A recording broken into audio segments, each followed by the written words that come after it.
थोड़ी देर बाद अर्जुन ने डाइनिंग टेबल पर अवंतिका के लिए एक प्लेट पर सैंडविच के 2 स्लाइसेस लाकर रख दिए।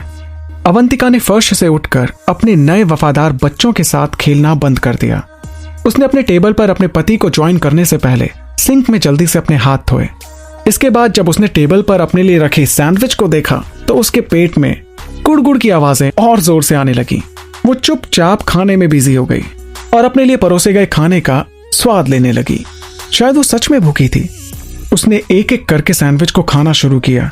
कुछ ही देर में अपनी प्लेट के सारे सैंडविच फिनिश करने के बाद उसने अर्जुन की प्लेट से भी एक सैंडविच उठा लिया। अपनी पत्नी को अपने हाथों से तैयार किए गए भोजन को खाते देख अर्जुन की आंखों में खुशी साफ नजर आ रही थी और उसके चेहरे पर एक संतुष्टि भी थी। अवंतिका ने खाते खाते अर्जुन से पूछा, हे अर्जुन, अगर तुम बुरा ना मानो तो एक बात पूछूं? हाँ, पूछो ना। तुम इन कुत्तों के साथ अकेले क्यों रहते हो? अर्जुन बस अवंतिका को यूं खाते हुए देख रहा था। इसके बाद अवंतिका ने आगे कहा, मुझे तो लगा कि तुम किसी पेंट हाउस या ऐसी किसी जगह पर रहते होंगे। क्यों, क्या तुम्हें पेंट हाउस में रहना है? अर्जुन ने पूछा। उसने अपना सिर हिलाया। वास्तव में वो परवाह नहीं करती थी कि उसे एक घर या पेंट हाउस में से किसी एक को चुनना पड़े तो वो किसे चुनेगी, क्योंकि वो कहीं भी रह सकती थी। देखो, ऐसा नहीं है कि मुझे पेंट हाउस ही पसंद है। मैं तो ये सोच रही थी कि तुम्हें प्राइवेसी ज्यादा पसंद है, इसलिए मैंने सोचा कि तुम एक पेंट हाउस में रहते होंगे दूसरों की तरह। ओह। इसके बाद अर्जुन ने अपने 2 कुत्तों को एक नजर देखा जो अपने मालिक को देखकर पूंछ हिला रहे थे। देखो अवंतिका, अगर मैं एक पेंट हाउस में रहने जाता तो तुम्हारे इन वफादार बच्चों को हमारे साथ आने की इजाजत नहीं मिलती। क्या? फिर रहने दो, मैं अपने बच्चों को बिल्कुल नहीं छोड़ सकती। प्लीज अर्जुन, हम यही ठीक है। तुम कभी भी अपना दिमाग बदलने और एक पेंट हाउस में जाने की हिम्मत भी मत करना।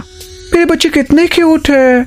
अवंतिका ने एक बार फिर खाते खाते कुत्तों की ओर प्यार से देखा और वो भी उसे देखकर पूंछ हिलाने लगे। अवंतिका को यूं कुत्तों को प्यार करते देख अर्जुन हंस पड़ा। अरे, मेरी पत्नी जो चाहेगी उसे वही मिलेगा, हम कहीं नहीं जाएंगे। डील। उसने अवंतिका की ओर थम्स अप का इशारा किया। अपना खाना खत्म करने के बाद अवंतिका फ्रूट जूस पी रही थी, लेकिन तभी उसके कुत्तों में से एक ने उस फ्रूट जूस के पैकेट को नोचना शुरू कर दिया, क्योंकि उस कुत्ते को फ्रूट जूस काफी पसंद था और वो सारा फ्रूट जूस अवंतिका के कपड़ों पर गिर गया, जिससे उसके कपड़े खराब हो गए। वो काफी चिपचिपे होने लगे। अरे नहीं, ये क्या किया तुमने? अवंतिका ने टिश्यू से जल्दी से उसे साफ करने की कोशिश की, लेकिन दाग ने पहले से ही उसके कपड़े बर्बाद कर दिए थे। अब वो काफी चिपचिपा महसूस कर रही थी। वो काफी थक चुकी थी और वो इतनी जल्दी अपने सामान की अनपैकेजिंग नहीं करना चाहती थी। वो समझ नहीं पा रही थी कि अब वो क्या करे। क्या हुआ अवंतिका, क्या तुम्हें कोई हेल्प चाहिए? इसके बारे में सोचते हुए कि वो अर्जुन से एक स्पेयर शर्ट के लिए कह सकती थी। अर्जुन की ये बात सुनकर अवंतिका ने सोचा कि वो अर्जुन से एक शर्ट ले सकती है जिसको पहन के वो आज रात आराम से सो सकती है। हे अर्जुन, एक्चुअली मुझे तुम्हारी हेल्प चाहिए थी। क्या तुम मुझे कोई शर्ट या ऐसा कुछ दे सकते हो जो मैं पहन सकूं आज रात? उसने अपनी एक भौं उठाई। ये पूछते हुए उसने मासूम सा चेहरा बना लिया। क्या तुम अपने सभी कपड़े अपने साथ लेकर नहीं आई हो जब तुमने वो घर छोड़ा? अवंतिका ने उसे देखा और उदास सा चेहरा बनाकर बोलने लगी, सच में नहीं, मैंने बस अपने इंपॉर्टेंट पेपर्स लिए और कुछ चीजें ली। मैं बहुत ज्यादा समय तक वहां नहीं रहना चाहती थी, इसलिए मैं वहां से जल्दी से आ गई। अर्जुन ने उसे समझते हुए सिर हिलाया। अगर अवंतिका अपने एक्स के घर पर ज्यादा टाइम तक रहती तो उसका एक्स शायद उसके साथ कुछ गलत कर सकता था। इसके बाद अर्जुन अपनी कुर्सी से उठा और वो अपनी पत्नी को कुत्तों के साथ रसोई में छोड़कर अपने रूम में चला गया। अवंतिका अपने पति के लौटने का इंतजार करते हुए अवंतिका ने बर्तन उठाए और उन्हें सिंक में ले जाकर धोने लगी। थोड़ी देर बाद उसने अपने कुत्तों के बर्तनों में खाना और पानी भर दिया ताकि रात में अगर उन्हें प्यास या भूख लगे तो वो खा सके। इसके बाद जब वो किचन से बाहर निकली तो उसने अर्जुन को दरवाजे पर खड़े हुए देखा। वो वहां से उसे घूर रहा था। अवंतिका को पास आते देख उसने कहा, ये लो। उसने अपना एक हाथ उठाया और उसे एक सफेद शर्ट थमा दी। अवंतिका ने उसके हाथ से शर्ट लेकर उसका साइज चेक किया। वो शर्ट अर्जुन के शरीर के साइज के अनुरूप ही थी और उसमें से हल्की हल्की खुशबू भी आ रही थी। ओह, थैंक यू अर्जुन। अर्जुन ने जब अवंतिका को शर्ट को सूंघते हुए देखा तो एक बार फिर से उसे अवंतिका को छेड़ने का मौका मिल गया था। तुम क्या कर रही हो अवंतिका? मेरी शर्ट को ऐसे क्यों सूंघ रही हो? तुम चाहो तो मेरे शरीर पर पास आकर मुझे सूंघ सकती हो, मुझे बिल्कुल बुरा नहीं लगेगा। अर्जुन के होठों पर एक शरारती मुस्कुराहट आ गई थी। तुम अर्जुन कभी नहीं सुधरोगे। तुम कितना बोलते हो अर्जुन, तुम्हारा मुंह नहीं थकता। देखो, तुम हमेशा मुझे चुप कराने के लिए मेरे होठों पर किस कर सकती हो, मैं चुप हो जाऊंगा। अर्जुन ने अवंतिका को कहा। हाँ, जैसे कि तुम्हें लगता है कि मुझ पर इसका कुछ फर्क होगा। तुम इस बात का फायदा उठाओगे ताकि तुम्हें ज्यादा से ज्यादा किस मिल सके। हाय, मैं मर जावा, कितनी होशियार है ये लड़की। Arjun, you idiot. Arjun please ऐसे मत करो। अवंतिका ने यह कहते हुए उसकी शर्ट से अपने चेहरे को ढक लिया।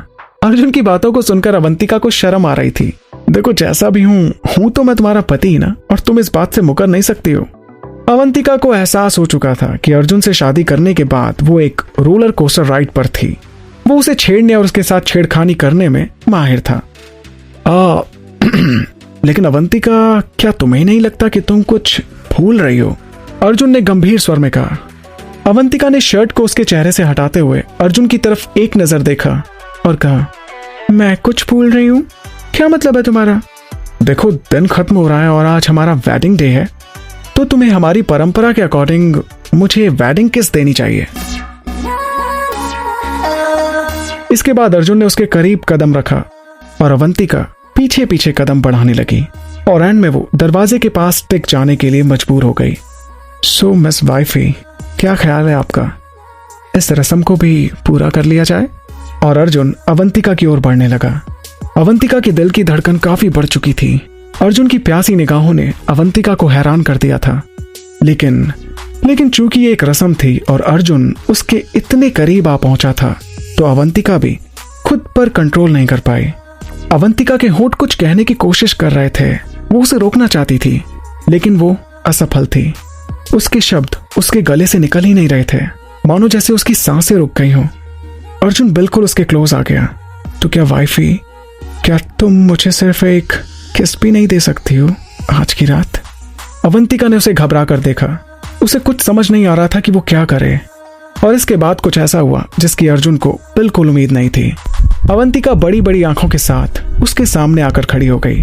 उसकी नब्ज तेज थी और उसके गाल लाल हो गए थे। अपना मन बनाते हुए वो अर्जुन के बिल्कुल पास चली गई। अर्जुन अभी भी उसके कुछ करने के इंतजार में खड़ा था। अवंतिका ने उसके कंधों पर अपना हाथ रखा और अपने पैरों को थोड़ा ऊपर उठाते हुए उसके होठों पर किस कर दिया। काफी देर बाद जब वो दोनों अलग हुए तो वो काफी शर्मा रही थी, लेकिन अर्जुन आज काफी खुश था। क्यों होता कैसे होता है जानू ना, इश्क विश्क प्यार प्यार लफ्जों में कहा।